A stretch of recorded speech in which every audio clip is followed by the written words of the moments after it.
Kasi nagsasegue lang kami from that meeting between Leni Robredo and Bongbong Marcos eh.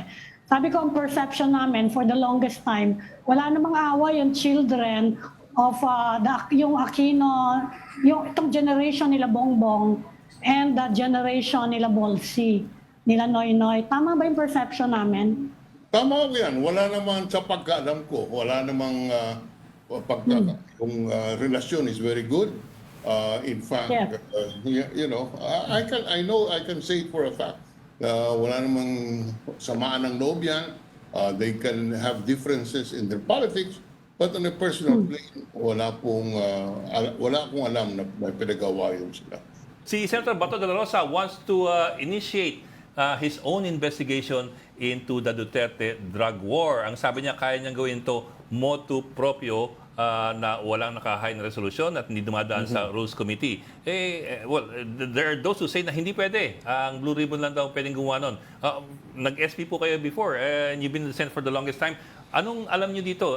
Is this possible? Can he do this? Can he just call an investigation without going through the usual process? Yes, and I will respond to that question on the basis of the rules when I was there, when I was the Senate President, when I was the majority leader. Under our rules when I was there, the committees cannot act on their own except the Blue Ribbon when Congress is not in session. Meaning if Congress goes on recess, hindi po pwede mag-hearing ang mga committee on a new matter which has not been referred to them, except the Blue Ribbon. Ngayon, anong ibig sabihin nun?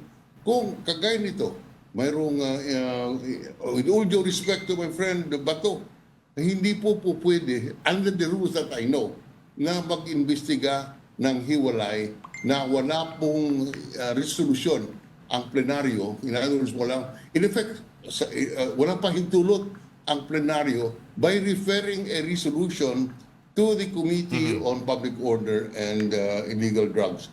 And this is for a reason. It is rational because in the Senate, the jurisdiction of the committees overlap. Kasi maraming committees, kukunti lang ang senador. Kaya nag-overlap yung jurisdiction ng committee. Ngayon, and that is the purpose of the plenary. There must be a resolution filed in the Senate plenary, and the Senate plenary after the first reading will refer it to the appropriate committee. Otherwise, mag-aagawan ng mga committee kung sino mag-hear. And that is precisely what is being prevented. And that what will happen if my good friend Senator Bato will simply call a committee hearing on his own.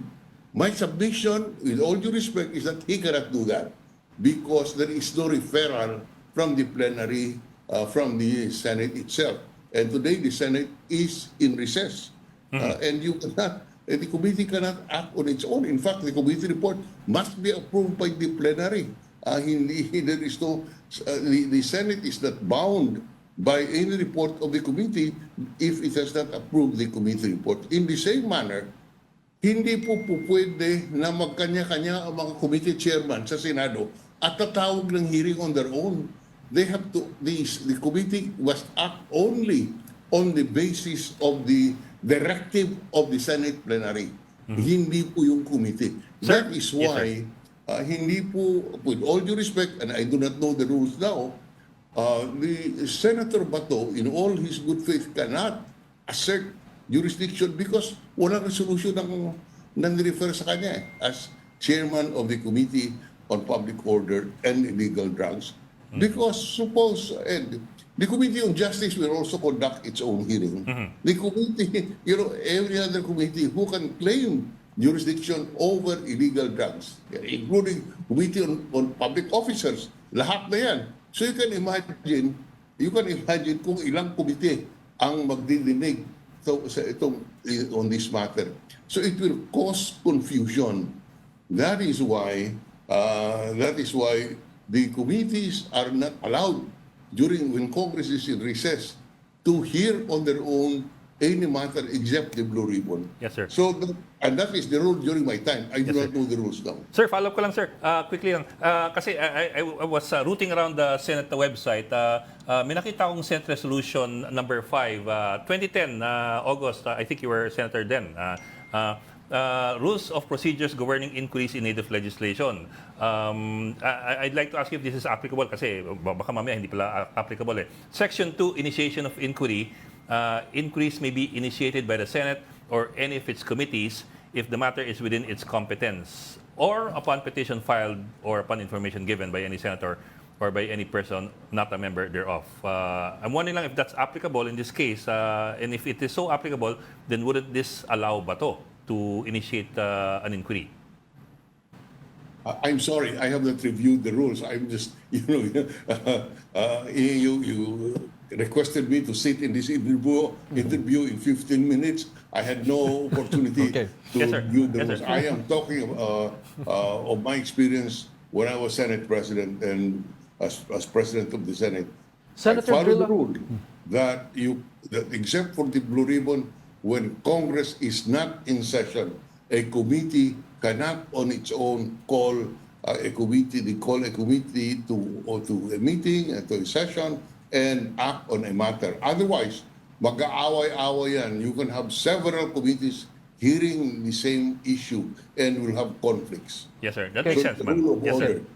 Senator, I just wonder whether some ethical rules apply here when a senator is asking for an investigation or a hearing that actually He is accused of. he may be involved in to begin And he with. admits to being the brainchild of the program. Ganon, yun.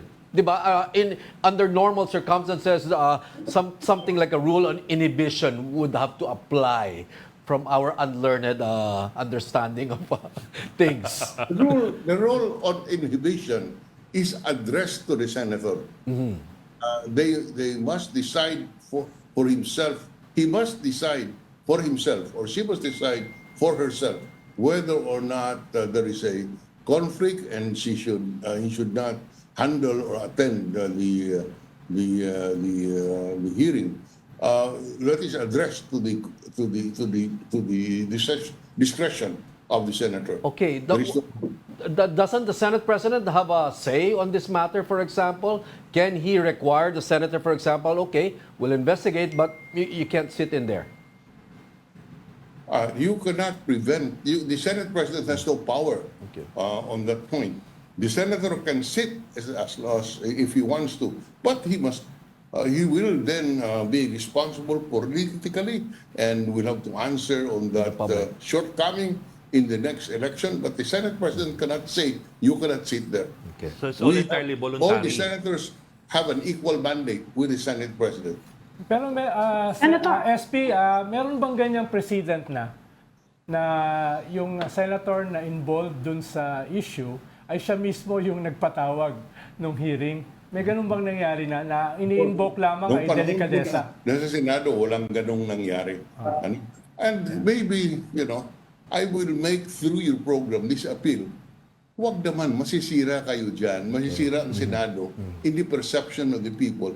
If Senator Bato, who is my good friend, will conduct an investigation of the drug extrajudicial killings when he was mentioned as part of that setup, of that difficult. So, pangit po para sa Senado at masama po ang perception ng tao sa Senado kung itutuloy po ni Senator Bato ang kanyang balak na ipatawag ang dating Pangulong Duterte at imbestigahin tungkol sa extrajudicial killings during the drug war because nabanggit po ang pangalan nilang dalawa doon sa House Committee hearing. So, for Senator Bato to lead the investigation, pangit po tingnan sa publiko at ang talo po dyan, the Senate is as an institution. We lose its credibility.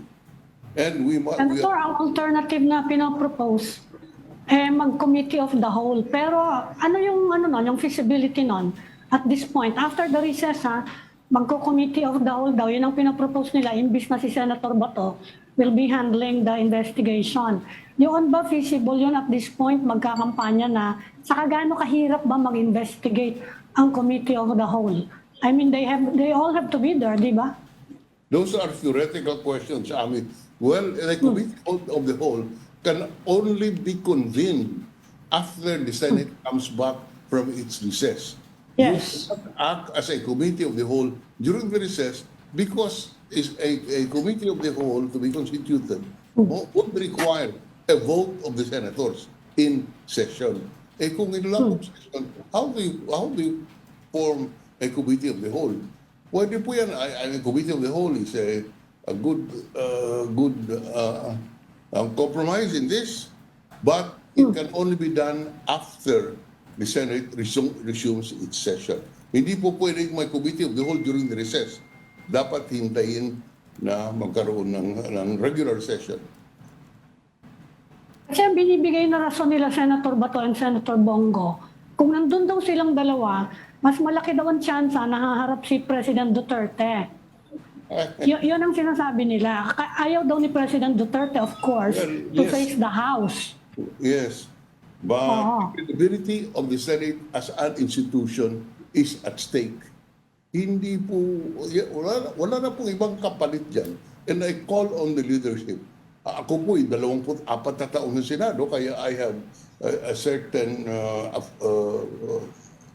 interest in maintaining the credibility of the Senate. At kung si Senator Bato at si Senator Bongo ang magtatanong, mag-lead ng investigation kay dating Presidente Duterte, hindi po ba niniwala ang taong bayan na ito po'y in aid of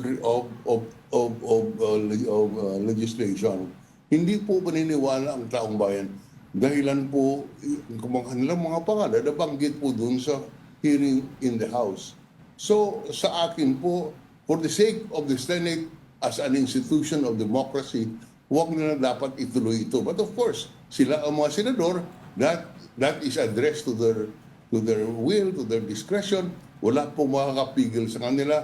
Ako po I'm expressing an opinion as a former Senate President, as one who has stayed in the Senate for 24 years and cares about the credibility of our democratic institution. Mawawala po yung credibility na yan if kung ituloy po itong plano ito. Parang hindi naman primary yung concern nila dun sa Senate as an institution eh. SP Drilon, no? Unfortunately.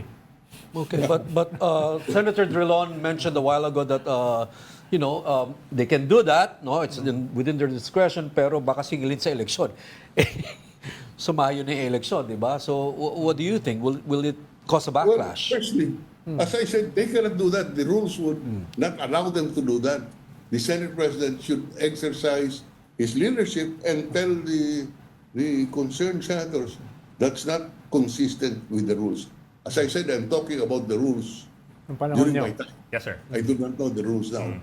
But assuming that from the same set of rules, the Senate President can exercise his Leadership. judgment and say, we will not allow that because the credibility of the Senate as an institution is at stake. Pero sir, in the end, it will all be voluntary on the part of Bato if he will inhibit or not. That's what I understood from you. In the end, the Senate President can try to persuade him not to sit there as chairman, but in the end, Mukhang may rules eh.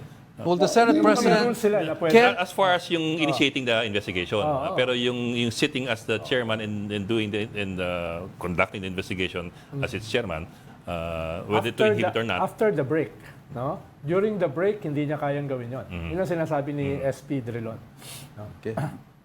Okay. No, he can only use his persuasive powers, but he can also having control over the personnel in the Senate and the premises.